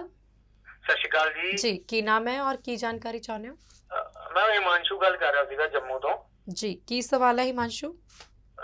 ਮੈਂ ਨਾ ਐਕਚੁਅਲੀ ਸਟੂਡੈਂਟ ਵੀਜ਼ਾ ਤੇ ਜਾਣਾ ਚਾਹੁੰਦਾ। ਠੀਕ ਹੈ। ਤੇ ਮੈਂ ਪੁੱਛਣਾ ਸੀਗਾ ਕਿ ਮੇਰੇ ਇੱਕ ਮੋਡਿਊਲ ਦੇ ਵਿੱਚ ਨਾ 5 ਬੈਂਡ ਨੇ। ਓਕੇ, ਠੀਕ ਹੈ। ਬਾਕੀ ਸਾਰਿਆਂ ਦੇ ਵਿੱਚ ਮੇਰੇ ਹੈਗੇ ਨੇ 6.5 ਤੱਕ ਦੇ। ਓਕੇ। ਇੱਕ ਮੋਡਿਊਲ ਮੇਰਾ ਜਿਹੜਾ ਹੈ ਰਾਈਟਿੰਗ ਦਾ, ਉਹਦੇ ਚ 5 ਰਹਿ ਗਏ ਆ। ਠੀਕ ਹੈ ਜੀ। ਮੈਂ ਕੈਨੇਡਾ ਦਾ ਕੇਸ ਲਗਾਉਣਾ ਚਾਹੁੰਦਾ ਸੀਗਾ। Canada, okay. ਕੁਆਲੀਫਿਕੇਸ਼ਨ ਕੀ ਹੈ ਤੁਹਾਡੀ? ਕੁਆਲੀਫਿਕੇਸ਼ਨ 10+2 ਹੈ। ਕਦੋਂ ਕੀਤੀ ਹੈ? 2019 ਪਾਸ ਆਊਟ। ਉਸ ਤੋਂ ਬਾਅਦ ਕੀ ਕਰ ਰਹੇ ਹੋ? ਉਸ ਤੋਂ ਬਾਅਦ ਨਾ ਮੈਂ ਆਪਣੇ ਡੈਡ ਦੇ ਬਿਜ਼ਨਸ 'ਚ ਹਾਂ। ਓਕੇ, ਗੈਪ ਹੈ ਪਰ ਡੈਡ ਦੇ ਬਿਜ਼ਨਸ ਨਾਲ ਇਨਵੋਲਵ ਹੋ। ਠੀਕ ਹੈ ਹਿਮਾਂਸ਼ੂ, ਕੈਨੇਡਾ ਹੀ ਪ੍ਰਾਇੋਰਟੀ ਤੇ ਰੱਖਿਆ ਹੈ ਕਿ ਕੁਝ ਹੋਰ ਕੰਟਰੀ ਵੀ ਸੋਚ ਸਕਦੇ ਹੋ? ਕੈਨੇਡਾ ਹੀ ਸੋਚਿਆ ਸੀਗਾ ਵੈਸੇ ਤਾਂ। ਕੋਈ ਹੋਰ ਆਪਸ਼ਨ ਹੈ, ਕੋਈ ਹੋਰ ਕੰਟਰੀ ਯੂਕੇ ਵਗੈਰਾ ਦਾ ਅਗਰ ਕੁਝ ਹੈ ਤਾਂ ਮੈਨੂੰ ਥੋੜਾ ਜਿਹਾ ਆਈਡੀਆ ਦੇ ਦਿਓ। ਠੀਕ ਹੈ ਹਿਮਾਂਸ਼ੂ, ਟੀਵੀ ਸਕਰੀਨ ਤੇ ਅਸੀਂ ਤੁਹਾਨੂੰ ਆਨਸਰ ਦਵਾਂਗੇ, ਤੁਸੀਂ ਉੱਥੇ ਆਪਣਾ ਆਨਸਰ ਸੁਣ ਸਕਦੇ ਹੋ ਸਾਡੇ ਸਟੱਡੀ ਵੀਜ਼ਾ ਐਕਸਪਰਟ ਤੋਂ। ਮੈਮ 2019 +2 ਗੈਪ, ਲੇਕਿਨ ਇੱਕ ਮੋਡਿਊਲ 5 ਅਸੀਂ 5.5 ਦੇ ਸਵਾਲ ਕਰਦੇ ਇਹਨਾਂ ਦਾ 5 ਸਕੋਰ ਹੈ। ਨਹੀਂ, ਇਹ ਬਹੁਤ ਹੀ ਵਧੀਆ ਕੁਐਸਚਨ ਹੈ ਮੈਮ। ਬਹੁਤ ਸਾਰੇ ਇਦਾਂ ਦੇ ਬੱਚੇ ਹੁੰਦੇ ਆ ਜਿਨ੍ਹਾਂ ਦੇ ਇੱਕ ਮੋਡਿਊਲ ਦੇ ਵਿੱਚ 5 ਬੈਂਡ ਆ ਜਾਂਦੇ ਆ, ਉਸ ਕਰਕੇ ਉਹਨਾਂ ਨੂੰ ਆਪਸ਼ਨ ਵੀ ਨਹੀਂ ਮਿਲ ਪਾਉਂਦੀ ਕਿ ਸਾਨੂੰ ਕੀ ਕਰਨਾ ਚਾਹੀਦਾ ਹੈ। ਸਭ ਤੋਂ ਪਹਿਲਾਂ ਇੱਕ ਤਾਂ ਤੁਸੀਂ USA ਦੇ ਵਿੱਚ ਜ਼ਰੂਰ ਅਪਲਾਈ ਕਰੋ। US ਦੇ ਵਿੱਚ ਫੀਸ ਆਫਟਰ ਵੀਜ਼ਾ ਹੈ, ਨਾਲੇ ਤੁਹਾਡਾ ਜਿਹੜਾ ਹੈ ਇੰਟਰਵਿਊ ਦੇ ਵਿੱਚ ਤੁਸੀਂ ਕਲੀਅਰ ਕਰ ਸਕਦੇ ਹੋ ਕਿ ਤੁਹਾਡੇ ਇੱਕ ਮੋਡਿਊਲ ਦੇ ਵਿੱਚ ਇੰਪਰੂਵ ਕਿਉਂ ਨਹੀਂ ਹੋ ਰਹੇ ਤੇ ਤੁਸੀਂ 2019 ਤੋਂ ਬਾਅਦ ਕੀ ਕੀਤਾ ਹੈ। ਤੇ ਇਹ ਬਹੁਤ ਹੀ ਚੰਗੇ ਤਰੀਕੇ ਨਾਲ ਤੁਸੀਂ ਆਪਣੇ ਆਪ ਨੂੰ ਰਿਪਰੈਜ਼ੈਂਟ ਕਰ ਸਕਦੇ ਹੋ। ਤੇ ਜੇ ਤੁਸੀਂ ਕੈਨੇਡਾ ਸੋਚ ਰਹੇ ਹੋ, ਆਈ ਥਿੰਕ ਤੁਹਾਨੂੰ 19 ਤੋਂ ਬਾਅਦ ਬਹੁਤ ਗੈਪ ਹੋ ਗਿਆ ਹੈ, ਤੁਸੀਂ ਇੱਕ ਰਿਸਕ ਲੈ ਸਕਦੇ ਹੋ ਆਪਣੀ ਪ੍ਰੋਫਾਈਲ ਤੇ ਤੁਹਾਨੂੰ ਆਇਲਸ ਇੰਪਰੂਵ ਹੀ ਕਰਨਾ ਪਏਗਾ ਜੇ ਤੁਹਾਨੂੰ ਸਕਸੈਸ ਰੇਟ ਚਾਹੀਦਾ ਹੈ। ਤੇ ਇਸ ਤੋਂ ਇਲਾਵਾ ਜੇ ਤੁਸੀਂ ਆਇਲਸ GT ਦੇ ਵਿੱਚ ਕਰ ਸਕਦੇ ਹੋ ਤਾਂ ਤੁਸੀਂ ਆਪਣੀ ਫਾਈਲ RNIP ਪ੍ਰੋਗਰਾਮ ਦੇ ਵਿੱਚ ਆਪਣੇ ਡੈਡ ਦੇ ਬਿਜ਼ਨਸ ਦੇ ਜੋ ਵੀ ਤੁਸੀਂ ਜੌਬ ਰਿਸਪੌਂਸਿਬਿਲਿਟੀਜ਼ ਦੇ ਵਿੱਚ ਇੰਟਰਸਟਿਡ ਹੋ, ਤੁਸੀਂ ਕੰਮ ਕਰ ਰਹੇ ਹੋ, ਉਸ ਬੇਸਿਸ ਤੇ ਤੁਸੀਂ ਆਪਣੀ PR ਜਾਂ ਫਿਰ ਵਰਕ ਪਰਮਿਟ ਦੇ ਵਿੱਚ ਵੀ ਆਪਣੀ ਫਾਈਲ ਨੂੰ ਜਿਹੜਾ ਹੈ ਸਕਸੈਸ ਕਰ ਸਕਦੇ ਹੋ। ਓਕੇ ਮੈਮ, +2 ਤੋਂ ਬਾਅਦ PR ਦੇ ਆਪਸ਼ਨਸ ਹੁੰਦੇ ਨੇ, ਜਿਵੇਂ ਇਹਨਾਂ ਦੀ +2 ਕੁਆਲੀਫਿਕੇਸ਼ਨ ਹੈ ਜਾਂ ਫਿਰ ਕੋਈ ਇੱਕ ਬੇਸਿਕ ਕ੍ਰਾਈਟੇਰੀਆ ਹੈਗਾ ਕਿ ਘੱਟੋ ਘੱਟ ਇੰਨੀ ਪੜ੍ਹਾਈ ਤਾਂ ਚਾਹੀਦੀ ਹੈ PR ਅਪਲਾਈ ਮੈਮ ਕਰਨੀ ਹੈ? ਬਹੁਤ ਸਾਰੇ ਤਰੀਕੇ ਨੇ ਕੈਨੇਡਾ ਜਾਣ ਦੇ, ਜ਼ਰੂਰੀ ਨਹੀਂ ਹੈ ਕਿ ਸਟੂਡੈਂਟ ਵੀਜ਼ਾ ਦੇ ਵਿੱਚ ਹੀ ਫਾਈਲ ਲੱਗ ਸਕਦੀ ਹੈ। ਜਿਵੇਂ ਕਈ ਵਾਰੀ ਕੀ ਹੁੰਦਾ ਹੈ, ਫੈਮਿਲੀ ਬਿਜ਼ਨਸ ਬੈਕਗ੍ਰਾਉਂਡ ਦੀ ਹੁੰਦੀ ਹੈ, ਐਸੈਟਸ ਬਹੁਤ ਹੁੰਦੇ ਆ, ਕੈਸ਼ ਫਲੋ ਬਹੁਤ ਹੁੰਦਾ ਹੈ, ਬਟ ਦੇ ਡੋਂਟ ਹੈਵ ਪ੍ਰੋਫਾਈਲ। ਉਹਦੇ ਵਿੱਚ ਜੇ ਤੁਸੀਂ ਇਨਵੈਸਟਮੈਂਟ ਬੇਸਿਸ ਤੇ ਵੀ ਜਾਣਾ ਚਾਹੁੰਦੇ ਹੋ, ਜੇ ਬੱਚੇ ਦੇ ਨਾਲ ਉਹਦੇ ਫਾਦਰ ਵੀ ਇਨਵੋਲਵ ਨੇ ਕਿ ਜੀ ਅਸੀਂ ਇੱਥੇ ਬਿਜ਼ਨਸ ਚਲਾ ਰਹੇ ਹਾਂ, ਅਸੀਂ ਆਪਣਾ ਸੇਮ ਬਿਜ਼ਨਸ ਉੱਥੇ ਸਟਾਰਟ ਕਰਨਾ ਹੈ, ਤੁਸੀਂ ਇੰਟਰਾ ਟ੍ਰਾਂਸਫਰ ਦੇ ਵਿੱਚ ਵੀ ਜਾ ਸਕਦੇ ਹੋ। ਜੇ ਤੁਸੀਂ ਕੋਈ ਬਿਜ਼ਨਸ ਇਨਵੈਸਟਮੈਂਟ ਕਰਨੀ ਹੈ, ਫਿਰ ਤੁਹਾਡੀ ਕੁਆਲੀਫਿਕੇਸ਼ਨ ਜ਼ਿਆਦਾ ਮੈਟਰ ਨਹੀਂ ਕਰਦੀ ਹੈ, ਤੁਹਾਨੂੰ ਸਿਰਫ ਆਇਲਸ ਇੰਪਰੂਵ ਕਰਨਾ ਹੈ ਤੇ ਇੱਥੇ ਦਾ ਐਕਸਪੀਰੀਅੰਸ ਦਿਖਾਉਣਾ ਹੈ ਤੇ +2 ਦੇ ਬੇਸਿਸ ਤੇ ਵੀ ਤੁਸੀਂ ਅਪਲਾਈ ਕਰ ਸਕਦੇ ਹੋ। ਦੇयर ਆਰ ਸੋ ਮੈਨੀ ਵੇਜ਼। ਇਹ ਸਾਰੀਆਂ ਗੱਲਾਂ ਕਰਨ ਲਈ ਤੁਹਾਨੂੰ ਇੱਕ ਵਾਰੀ ਆਫਿਸ ਆਉਣਾ ਪੈਣਾ ਹੈ। ਆਫਿਸ ਦੇ ਵਿੱਚ ਬਹਿ ਕੇ ਅਸੀਂ ਤੁਹਾਨੂੰ ਪ੍ਰੋਪਰ ਅਸੈਸ ਕਰਾਂਗੇ ਕਿ ਤੁਹਾਡਾ ਜਿਹੜਾ ਟਰਨਓਵਰ ਹੈ, ਨੈਟਵਰਥ ਹੈ, ਉਹ ਕਿੰਨੀ ਹੈ, ਉਸ ਦੇ ਅਕੋਰਡਿੰਗ ਤੁਸੀਂ ਕਿੱਥੇ ਐਲੀਜੀਬਲ ਹੋ। ਠੀਕ ਹੈ ਮੈਮ, ਸਟਰੋਂਗ ਪ੍ਰੋਫਾਈਲ ਨੂੰ ਸਾਰੀ ਕੰਟਰੀਜ਼ ਵੈਲਕਮ ਕਰਦੀਆਂ। ਇੱਕ ਪ੍ਰੋਫਾਈਲ ਮਾਰਕੀਟ 'ਚ ਉਹ ਵੀ ਹੈ ਜਿਹੜਾ ਬੱਚਾ 50 ਤੋਂ 60% 'ਚ ਹੈ, ਇੱਕ 51-52% ਵਾਲਾ, ਇੱਕ 58-59% ਵਾਲਾ ਬੱਚਾ। ਬੈਂਡ ਸਕੋਰ ਠੀਕ ਹੈ, 6E 'ਚ ਆ ਗਏ ਹੈ। ਕਿਹੜੀ ਕੰਟਰੀ ਦੇ ਲਈ ਉਹਦੇ ਆਪਸ਼ਨਸ ਰਹਿਣਗੇ? ਕਈ ਵਾਰੀ ਉਸ ਬੱਚੇ ਦੇ ਵੀ ਇੱਕ ਮੋਡਿਊਲ 5.5 ਰਹਿੰਦੇ ਨੇ ਬਟ ਅਕੈਡਮਿਕ ਕਿਤੇ ਨਾ ਕਿਤੇ ਵੀਕ ਹੈਗਾ ਉਸ ਬੱਚੇ ਦਾ, ਆਪਸ਼ਨਸ ਮਿਲੂਗੀ ਕਿਸੇ ਕੰਟਰੀ ਦੇ ਵਿੱਚ ਐਸੇ ਬੱਚੇ ਨੂੰ? ਪਹਿਲਾਂ ਤਾਂ ਮੈਂ ਇਹ ਕਹਾਂਗੀ ਜੇ ਤੁਹਾਨੂੰ ਇਹ ਲੱਗਦਾ ਹੈ ਕਿ ਤੁਹਾਡਾ ਜਿਹੜਾ ਪ੍ਰੋਫਾਈਲ ਹੈ ਵੀਕ ਹੈ ਤੇ ਪੈਰਲਲ ਤੁਹਾਡੇ ਕੋਲ ਜ਼ਰੂਰ ਕੋਈ ਨਾ ਕੋਈ ਇੱਕ ਅੱਧਾ ਦਾ ਐਡੀਸ਼ਨਲ ਪ੍ਰੋਗਰਾਮ ਹੁੰਦਾ ਹੈ। ਅੱਜ ਕੱਲ੍ਹ ਜਿਵੇਂ ਕੰਪਿਊਟਰ ਬੇਸਿਸ ਹੋ ਗਿਆ, ਅੱਜ ਕੱਲ੍ਹ ਜਿਵੇਂ ਬੱਚੇ ਹਸਪਿਟੈਲਿਟੀ ਦੇ ਵਿੱਚ ਵੀ ਜਾ ਰਹੇ ਨੇ, ਉਹਨਾਂ ਕੋਰਸਿਸ ਦੇ ਵਿੱਚ ਜੇ ਤੁਹਾਡੇ ਕੋਲ ਆਲਰੇਡੀ ਕੋਈ ਅਚੀਵਮੈਂਟ ਹੈ, ਤੁਸੀਂ ਉਸ ਕੋਰਸ ਨੂੰ ਵੀ ਕੰਟੀਨਿਊ ਕਰ ਸਕਦੇ ਹੋ। ਤੇ ਇਸ ਤੋਂ ਇਲਾਵਾ ਕਈ ਇੱਦਾਂ ਦੇ ਕਾਲਜਸ ਨੇ ਜਿਹੜੇ ਅਕੈਡਮਿਕ ਇੰਨੀ ਘੱਟ 'ਚ ਵੀ ਐਕਸੈਪਟ ਕਰ ਲੈਂਦੇ ਆ।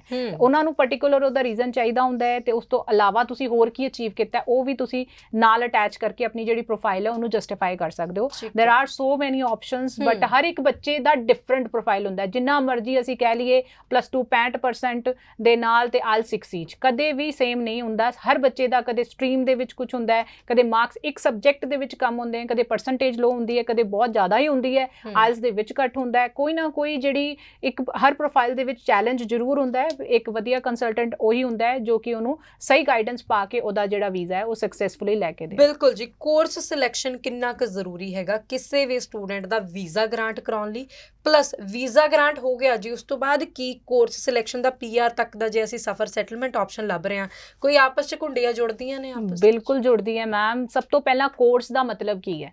ਕੋਰਸ ਹੈ ਤੁਹਾਡਾ ਫਿਊਚਰ, ਕਿ ਤੁਸੀਂ ਇਸ ਫਿਊਚਰ ਨੂੰ ਲੈ ਕੇ ਤੁਸੀਂ ਕਿਵੇਂ ਆਪਣੇ ਆਪ ਨੂੰ ਜਿਹੜਾ ਐਸਟੈਬਲਿਸ਼ਮੈਂਟ ਹੈ ਫੋਰਨ ਕੰਟਰੀ ਦੇ ਵਿੱਚ ਲੈਣੀ ਹੈ। ਹਰ ਕੰਟਰੀ ਦੀ ਡਿਫਰੈਂਟ ਰਿਕੁਆਇਰਮੈਂਟ ਹੈ, ਹਰ ਕੰਟਰੀ ਨੂੰ ਡਿਫਰੈਂਟ ਤਰੀਕੇ ਦੇ ਜਿਹੜੇ ਲੋਕ ਹੈ ਉਹਨਾਂ ਦੀ ਰਿਕੁਆਇਰਮੈਂਟ ਹੈ ਕਿ ਕਿੰਨਾ ਦੇ ਕਿਹੜੀ ਜਿਹੜੀ ਇੱਕ ਕੈਟੇਗਰੀ ਹੈ ਉਹਦੇ ਵਿੱਚ ਬਹੁਤ ਜ਼ਿਆਦਾ ਲੋਕਾਂ ਦੀ ਰਿਕੁਆਇਰਮੈਂਟ ਉੱਥੇ ਖੁੱਲੀ ਹੋਈ ਹੈ। ਜੇ ਤੁਸੀਂ ਉਸ ਦੀ ਸਟੱਡੀ ਕਰਦੇ ਹੋ, ਜੇ ਤੁਸੀਂ ਉਹ ਸਟੱਡੀ ਦੇ ਵਿੱਚ ਹੀ ਕੰਪਲੀਟ ਕਰਕੇ ਆਪਣਾ ਵਰਕ ਲੈਂਦੇ ਹੋ, ਉਸ ਤੋਂ ਬਾਅਦ ਤੁਸੀਂ PR ਅਪਲਾਈ ਕਰਦੇ ਹੋ, ਤੁਹਾਨੂੰ ਡੈਫੀਨਿਟਲੀ PR ਮਿਲੇਗੀ। ਕੋਰਸ ਸਿਲੈਕਸ਼ਨ ਦੇ ਵਿੱਚ ਸਮ ਟਾਈਮ ਇੱਦਾਂ ਦੀ ਗਲਤੀ ਵੀ ਹੁੰਦੀ ਹੈ, ਆਰਟਸ ਵਾਲੇ ਬੱਚੇ ਨੂੰ ਬਿਜ਼ਨਸ ਦੇ ਦਿੱਤਾ ਜਾਂਦਾ ਹੈ, ਸਮ ਟਾਈਮ ਆਰਟਸ ਵਾਲੇ ਬੱਚੇ ਨੂੰ ਡਾਇਰੈਕਟਲੀ अर्ਲੀ ਚਾਈਲਡਹੁੱਡ ਦੇ ਦਿੱਤਾ ਜਾਂਦਾ ਹੈ ਤੇ ਉਹਨੂੰ ਪਤਾ ਹੀ ਨਹੀਂ ਹੁੰਦਾ ਕਿ ਮੈਂ अर्ਲੀ ਚਾਈਲਡਹੁੱਡ ਦੇ ਵਿੱਚ ਕੀ ਕਰਨਾ ਹੈ। ਇਹ ਬਹੁਤ ਸਾਰੀਆਂ ਗੱਲਾਂ ਨੇ। SOP ਦਾ ਮਤਲਬ ਹੀ ਇਹੀ ਹੁੰਦਾ ਹੈ ਕਿ ਤੁਸੀਂ ਕਿੱਦਾਂ ਇਸ ਡਿਸੀਜਨ ਤੇ ਪਹੁੰਚੇ ਕਿ ਇਹੀ ਕੋਰਸ, ਇਹੀ ਕਾਲਜ, ਇਹੀ ਕੰਟਰੀ ਤੁਸੀਂ ਸੁਜੈਸਟ ਕਰ ਰਹੇ ਹੋ ਕਿ ਮੈਂ ਇਹੀ ਕਰਨਾ ਹੈ। ਠੀਕ ਹੈ ਮੈਮ, ਇਜਾਜ਼ਤ ਲੈਣ ਦਾ ਵੇਲਾ ਹੋ ਰਿਹਾ ਹੈ ਔਰ ਦਰਸ਼ਕ ਜਿਹੜੇ ਆ ਉਹ ਸਾਡੇ ਕਾਲਸ ਕਰਕੇ ਇੰਤਜ਼ਾਰ ਵੀ ਕਰ ਰਹੇ ਨੇ ਕਾਲ ਦਾ। ਸੋ ਅਸੀਂ ਫਿਰ ਤੋਂ ਹਾਜ਼ਰ ਹੋਵਾਂਗੇ। ਥੈਂਕ ਯੂ ਸਾਡੇ ਨਾਲ ਇਨਫੋਰਮੇਸ਼ਨ ਸਾਂਝੀ ਕਰਨ ਲਈ ਔਰ ਜਿਵੇਂ ਜੋ ਸਮਾਂ ਦੇਣ ਲਈ ਧੰਨਵਾਦ ਜੀ। ਸਤਿ ਸ਼੍ਰੀ ਅਕਾਲ। ਥੈਂਕ ਯੂ ਮੈਮ ਜੀ। ਤੁਸੀਂ ਸਾਡੇ ਨਾਲ ਜੁੜ ਸਕਦੇ ਹੋ ਜੀ। ਫਿਲਹਾਲ ਇਜਾਜ਼ਤ ਲੈਣ ਦਾ ਵੇਲਾ ਹੋ ਗਿਆ। ਤੁਸੀਂ ਸਾਡੇ ਸ਼ੋਅ ਤੋਂ ਬਾਅਦ ਵੀ ਕਾਲ ਕਰ ਸਕਦੇ ਹੋ। ਫੋਟੋ ਕਲਿੱਕ ਕਰਕੇ ਰੱਖ ਲਓ ਸਾਡੀ। ਸ਼ੋਅ ਤੋਂ ਬਾਅਦ ਵੀ ਤੁਹਾਡੇ ਸਵਾਲਾਂ ਦੇ ਜਵਾਬ ਗੋ ਵੀਜ਼ਾ ਐਜੂਕੇਸ਼ਨ ਦੀ ਟੀਮ ਵੱਲੋਂ ਜ਼ਰੂਰ ਦਿੱਤੇ ਜਾਣਗੇ। ਜੇਕਰ ਤੁਸੀਂ ਚਾਹੁੰਦੇ ਹੋ ਤੁਹਾਡੇ ਕਿਸੇ ਸਵਾਲ ਦੇ ਉੱਪਰ ਅਸੀਂ ਅਗਲਾ ਸ਼ੋਅ ਲੈ ਕੇ ਹਾਜ਼ਰ ਹੋਈਏ ਤਾਂ ਕਾਲ ਕਰਕੇ ਆਪਣਾ ਸਵਾਲ ਸਾਨੂੰ ਤੁਸੀਂ ਨੋਟ ਵੀ ਕਰਵਾ ਸਕਦੇ ਹੋ। ਫਿਰ ਤੋਂ ਹਾਜ਼ਰ ਹੋਵਾਂਗੇ। ਰੱਖੋ ਧਿਆਨ। ਧੰਨਵਾਦ ਜੀ। ਸਤਿ ਸ਼੍ਰੀ ਅਕਾਲ। Hi Simran. Hi ma'am. Congratulations. Thank you. Thank you ma'am.